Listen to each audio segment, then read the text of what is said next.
the intent is never to pull away from jobs and pull away from how stores run and why it's a social interaction kind of driver for people. You want to be there and have that, but it's about augmenting what's being done for multiple reasons.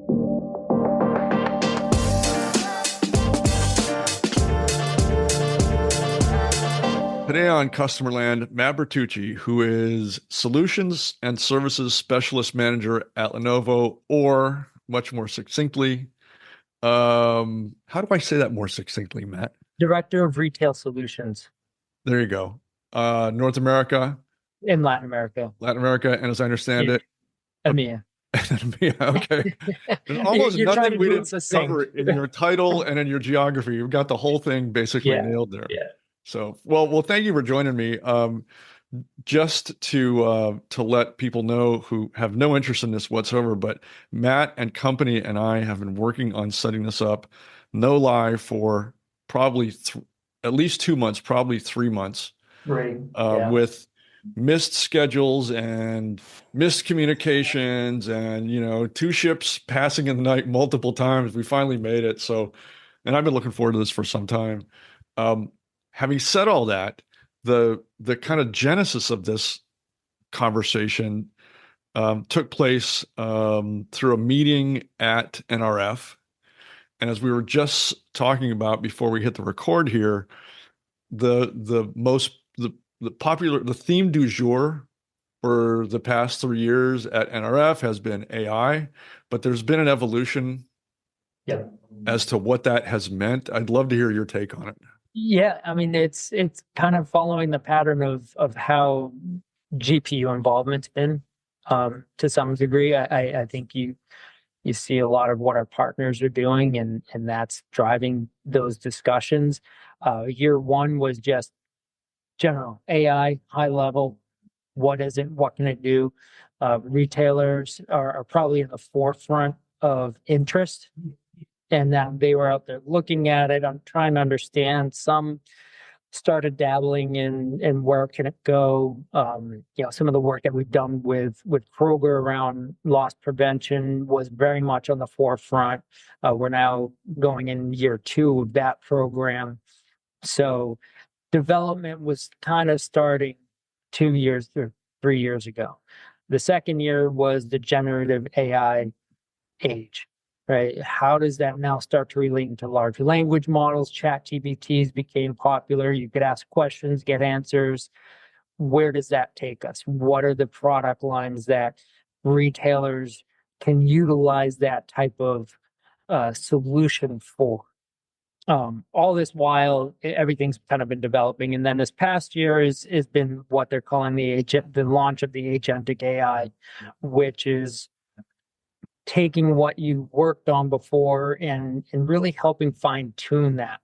And when they talk about agents, it's about having that model in place that can improve on itself through additional questions, slight, easy tweaks, but gradually becoming more intelligent with the responses and more accurate, which is most important, more accurate with responses.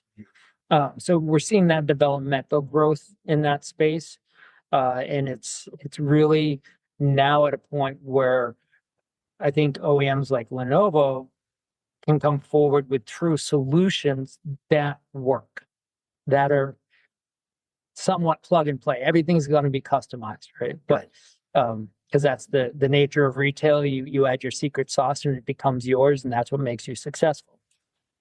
But from a baseline constructive perspective, that's really where we're leaping forward and putting together that base construct now for customers to more easily spin up the testing for that agent as it goes through all of the tests and finalizes. How do you make that kind of a hybrid launch where we're helping support from some degree and service that to you as a customer, developing it into an on-prem item?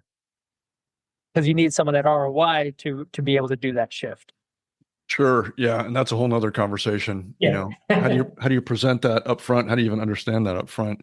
I think it might be helpful just to set a little context about your role at Lenovo. And again, this happened just like seconds before we hit the record button, but what you do, if I understood correctly, sits right in between sales, which tends to be high level conversations, Yeah. and development, which tends to be code level. And you're kind of interpreting between those two groups and the customer. Did I have So that right?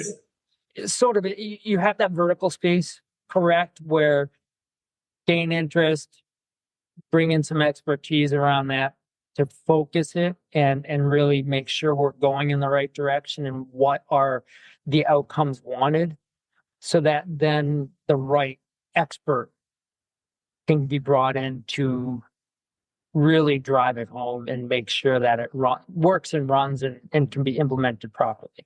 Gotcha. At the same time, there's a breadth to it because you're talking about different levels of hardware, and I'm supporting how do we bring forward handheld devices, scanners, phones, uh, desktops, POS, edge devices for that close to the store compute need for fast, especially as you start building in some other um, AI services like loss prevention, things like that, that need a fast response but carry a large data set. That's where your edge server, all the way to data center, and now the new construct, which is side by side to the data center, is the AI factory. So I get to talk all of that, uh, as well as how does Lenovo help service that? How can we bring it forward so that whether you're a small provider with only 100 stores can compete with the large provider of 1,000 stores. Very different kind of funding sets, Sure. but Lenovo can then help service in different ways, whether it's building out on-prem or helping support it cloud on our structure, or somewhere in between, which is now that hybridized world.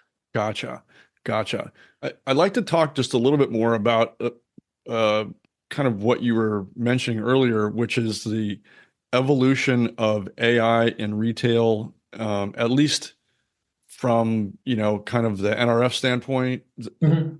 I mean, you're deep into it. I am not, admittedly, not a participant. I'm an observer here, so I get the luxury of standing on the sidelines and commenting on the actual work people are doing. But I think you nailed it. That 3 years ago, the discussion was AI, but it was kind of like we have AI, we're deploying Yeah. AI, we have an AI powered, box of whatever it is, and it was more about the shiny object. And then year two was we started seeing some really interesting deployments. Like okay, wait, there's utility here, and we all knew there would be, but let's face it, if you look back to what was being demoed 3 years ago, it really was about the shiny object. I mean, it Oh was yeah, just, absolutely. we've got that. And year two became about, listen, we can deploy this in some really intelligent ways. And at least from my perspective, year three became much more about, look, we can demonstrate an ROI here pretty quickly. And the bottom line oriented conversations were much more present than they had been. And in combination of all of that, you're also now year three, you're actually getting those deployments to be outcome specific. Right. I think at first it was shiny, like you said, shiny object, but it was so open to interpretation of what that's going to do. There was a lot more fear around it. As you developed year two, people started to see how it was supportive. Now we're seeing it as truly, we're not taking away any jobs. It's this AI is not withdrawing from what you've got, but really augmenting that. How do you, because, for our retailers, they have two customers, their employees Sure. and the end customer who comes in. End customer is about experiential. where can AI do that? And that's kind of a shift that we've been doing with a large project that is coming to conclusion now with dynamic digital signage. That shift from paper to screen. It was never going to happen until you could bring in the AI aspect of it and make it dynamic. Yeah. Now it has value. So the retailer has a way to return on those funds, but they're going to draw more customers in because the experiential aspect of it. Ad changes as you walk up. It's like, oh, that's for me. Right. Let me Right. watch it. Which is pretty wild if you've never experienced it. It's kind of cool. Yeah, it definitely is, but it really it's meant to do the things that your employees either don't have time for or have some shyness and don't get to it because it's a lot of add-on. It's how can you advertise something to be additional to what they've got, or how can you bring forward that avatar that is at the customer service desk, and when they say, I need a toilet, what aisle is it in? It says it's in aisle 3, but don't forget 80% of the customers who buy that also need to buy this piping because it breaks. Right. And so now you're got the customer thinking, oh my gosh, that's right. I do need to change that out because that's gonna break. Yeah, just and beyond the cool factor, and I have to confess, I'm still very much obsessed with the shiny object nuts of a lot of this stuff. But this past year, if you remember, at some of the entrances to the show floor, they had an avatar that would give you directions. Yeah. Which was I think it was there primarily for the cool factor because I noticed that it stumbled a handful of times. So that the tech wasn't quite there. That's why ours isn't releasing until a couple months from now. There you go. We've done a massive undertaking on this, and we've got Lenny, who's our avatar. He launched at the GTC Summit a few weeks ago. We've broken through that gap, right? And that's really been where a large focus has been from where we were 2 years ago. Why we didn't launch it at NRF because it still needed that tweaking to really be comfortable that we can prove that it can launch properly. So now we're at that point. But to your point, there's always some growth to it, and that's where this agentic AI comes in, because it's learning on itself and it now hears questions in different ways and can give the right answer consistently to each of those methodologies versus, ChatGPT, great for what it was, but how often was it always right? Yeah, right. And continues to have some significant issues. I don't know if you want to talk about this, but I'm curious as to what the specific reasons were why Lenovo held off and what you were trying to solve for in that interim period. Because, the basic technology was there, but in my view, and I didn't speak with the vendor behind the technology, so I don't know this, but the stumbles that I saw seemed to be more related to its understanding the question. It just really wasn't reading the prompt very well. Which seems to be very solvable, but it just wasn't doing it. Seems to be and is or often misconstrued sometimes. Yes. The simplicity of the thought of what it needs is why we've held off, because there's the complexity behind it. And how do you go through the right checks to avoid the RAG, that concept of making sure you're not getting the hallucinations, you're not getting the quirky outcomes. What are the tweaks needed for asking the question? How many times do you ask it in different ways? Did you take the time to go through 5, or did you take the time to go through 100? Right. The 100 is going to give you a much better readout of where you're off and to make those adjustments. Additionally, we're now at a point where a year ago, as this development was taking place, we weren't at, which is being able to self-check and kind of loop that internally to the system before it goes out, and having the right internal structure and server set. And that's why we now have what's called the AI factory, because those are kind of GPU towers that work next to your CPU towers. And what these do is all of that language model, visual models, being able to combine the two. And as you build it up and build it out, it becomes better and smarter. And it's much easier to integrate in, because you can take, 5 racks, build out another 5. All you have to do is have the right connection. Now you have 10 talking to each other. Right. Right. And it's about the communication. And so that's a structure that we weren't at in develop. It was in development, but we weren't at before. Lenovo's now got that. We're building out libraries as well. So that's one of the factors that's helping, us really kind of speed our process here, and working with companies to be able to say, hey, give us what your outcome you want within these guidelines of what we can do, and it's pretty broad. Sure. But if you want to do inventory control and you want to utilize, your 4 cameras that you've got and have them lined on the shelves, knowing what your data plan is, your planogram, you can now track your inventory. And that's in a way that we couldn't do before.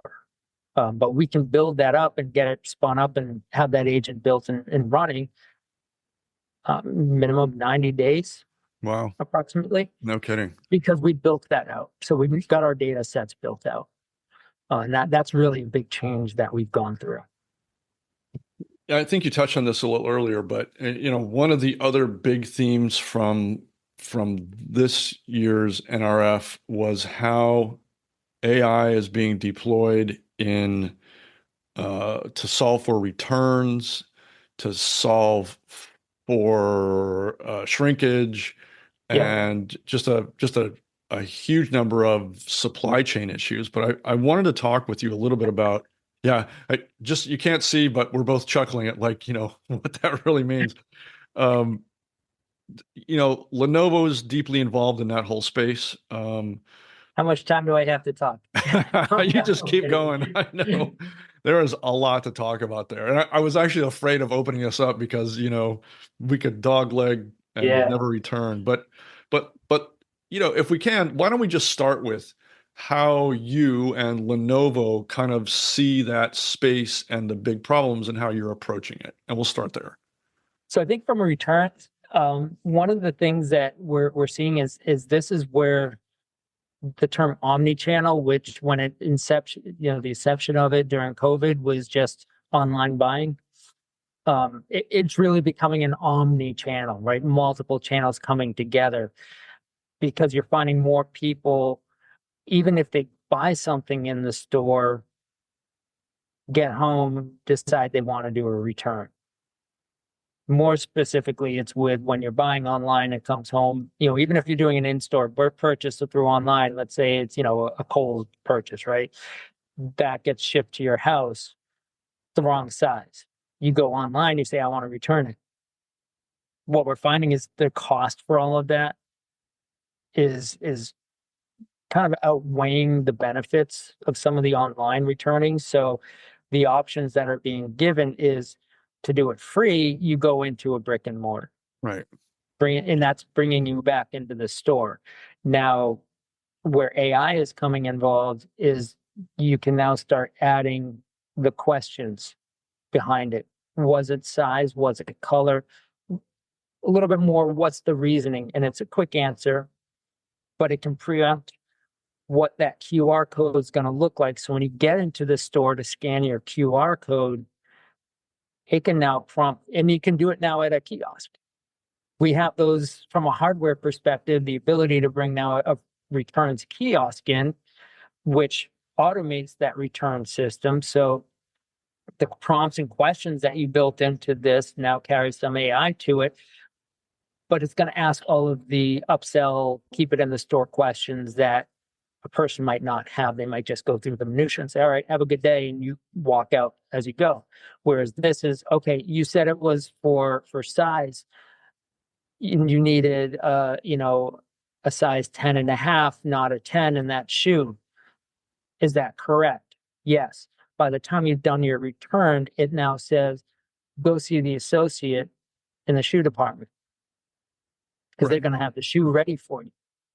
So they knew what store you were going to go to the return. You kind of went through what size you needed. So it preempted the store to make sure they had that in stock, which can be done fairly quickly. And now as you're returning, it's been there waiting for you. Right. So now you're not losing sales. You're more often, with some of the Amazon returns that go into the Whole Foods, they find that over 50%, closer to 54% of people that go in to do the return then shop. That's massive. It's a monster. Yeah. And in part, it's because it's fast. Now they've got time. They can actually go through and, peruse. So if you're going back to a Kohl's and doing a return, why would you not want it to be fast? So that now you also have the benefit of sending them somewhere where they've got the product waiting for them. And they can start adding, and it can say, oh, by the way, here's a 20% off for these jogging shorts that go great with those sneakers.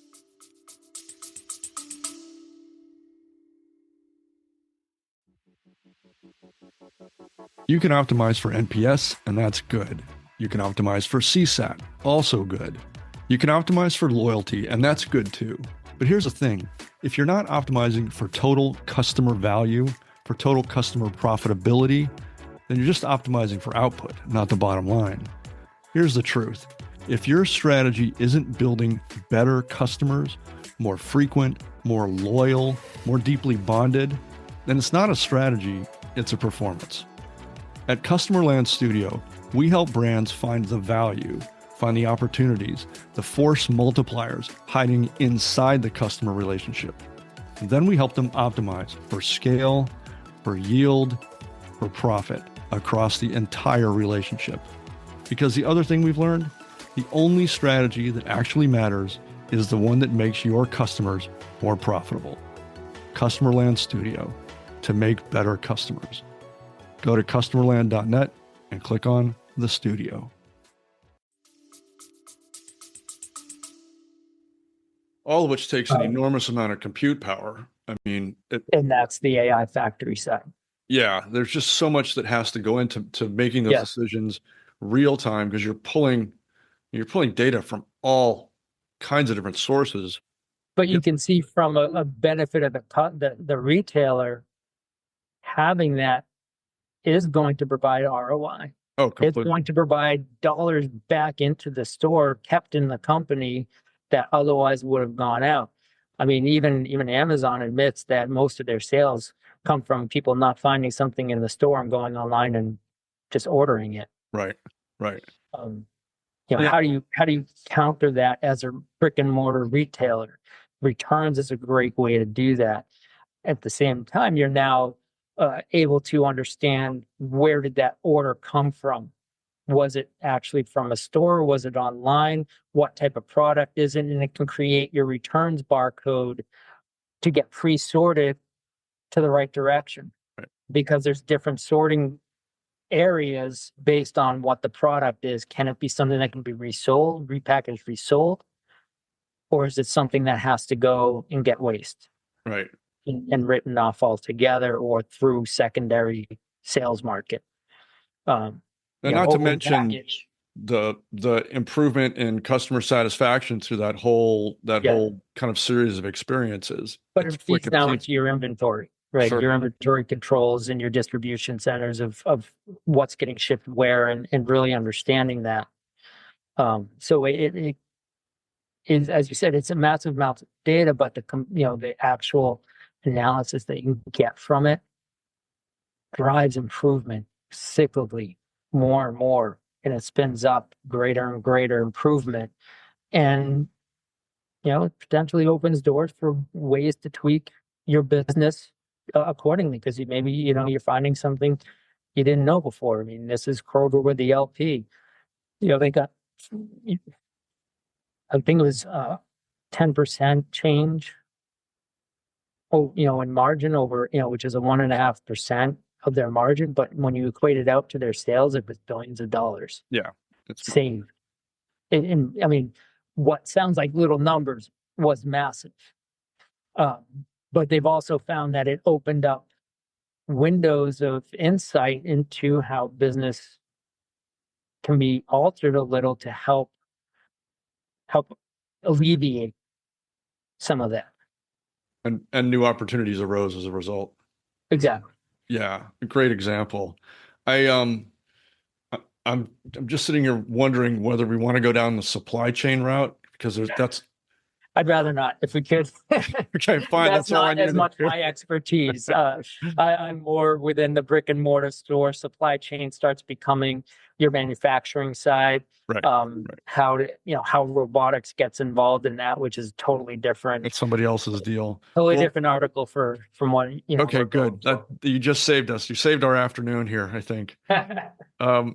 But I do want to talk a little bit about because I think you're in a really unique position because of who Lenovo is, because of what you do at Lenovo, which I think is a really, really interesting like position within the Lenovo or kind of customer ecosystem. Like you're right there at this kind of meeting point of opinions, needs, wants, and possibilities, and in a really, really fascinating and important space. But having said that, I would love to get your kind of high level view of what you think the future of AI is in returns. Like right now, we're on the precipice of doing some of this. Well, people are doing what you're talking about, which seems Yeah. very futuristic. But let's look 2 years down the road if we can, and what do you think that's going to look like? Because I think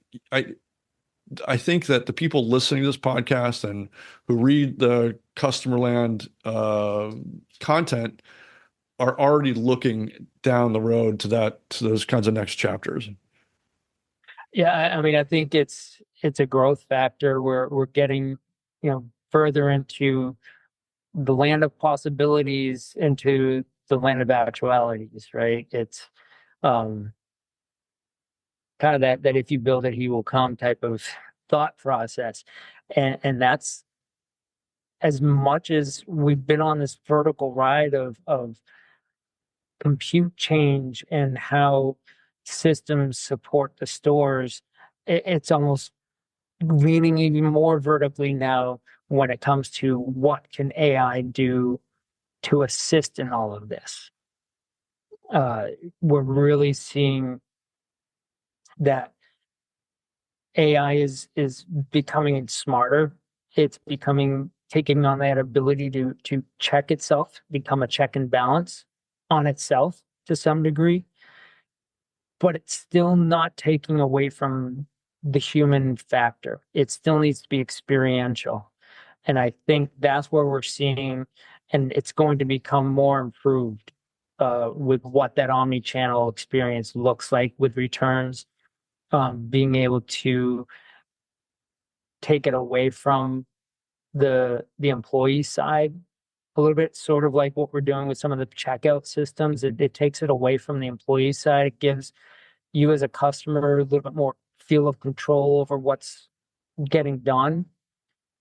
But now the employees, which are hard to come by for multiple economic reasons, the retention on that is lower. You're giving them now projects that are more enjoyable, and it becomes a post-transaction or pre-transaction interaction. So your employee gets to come after and say, I've got this for you. This is what you were asking for. Can I help you create a full outfit? Can I help you get the other parts to this? This was an expired item. I apologize. We'll help you out and fix that for you. But by the way, did you get all of these other items for your grocery list? Yeah. So it's really driving in that manner and making what the employees do from a company perspective, more valuable. Right. They get to focus on more And value added. injury retention is going to hold up better for them because their satisfaction's done. The minutia of what transactions are is off their plate. Price changes can be done elsewhere through technology, which we can provide. And for me, it's great because I talk about all these areas, and it's about opening the eyes of the retailer to what they could do and how can they get there. What should be a first step, second step, third step, based on where the ROI comes in and what can then help support funding for the next level. But when you're looking 5 years out, I mean, you've been in NRF for the last 3 years. Where we were 3 years ago and today is so astronomically different in some degree because of the clarity we've got. I mean, I couldn't tell you where it's going to be in 5 years, but what I can tell you is over the next 2 years, as these projects start getting implemented, you're going to see perfection made on them. Those that are earlier adopters are going to find more benefits long term because they can more easily stack on. It's kind of like, we use one of our first AI users. They're already looking at 3 others now. And that's what's happening. You find your first use case, you get funding from it because it feeds back in. And now you start opening your eyes and, oh, I can do this. Right. I can do that. Right. And those then start building up.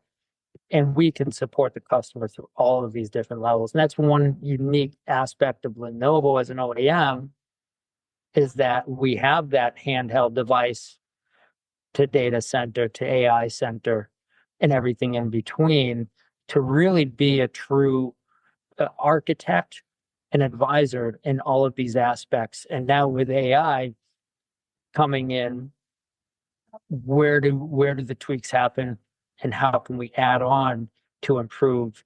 And a lot of what I do is also talk about making sure you're preempting what's coming so that if you're looking at an edge device, where could we use it next? Let's make sure we have space for it. And you're now cost savings in the long run because you're not doing stacking Right. as much as you've bought something that can do expansion. Right. Interesting, actually beyond interesting, fascinating.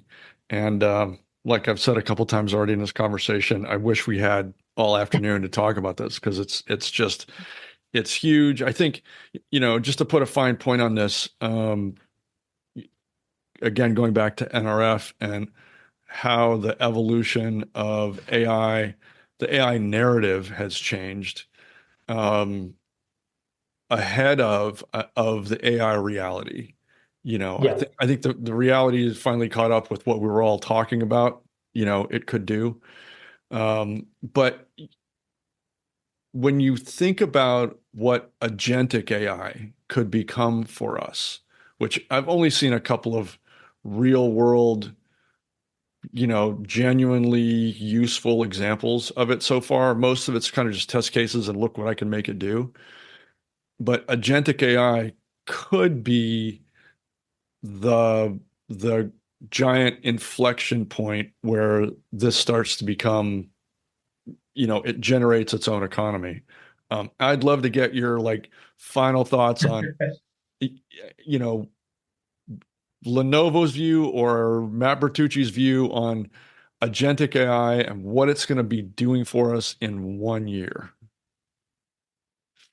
I mean, it's hard because it's all about our partnerships too, who we work with, the Intels of the world out there that are allowing us to conceptualize and build a hardware base on all this. Because at the end of the day, it has to run on something. But it's a year from now, it's really having these ISVs that are very good at what they do, being able to open up and talk to the system that can then transition the visuals and the verbal coming into a true response, right? less canned, almost more natural. Right. That's where I see it becoming. It's more communicative. Being able to simplify the carrying of multi-language skills within that one structure as well. Instead of now you kind of have to hit the English button or Spanish button or French button.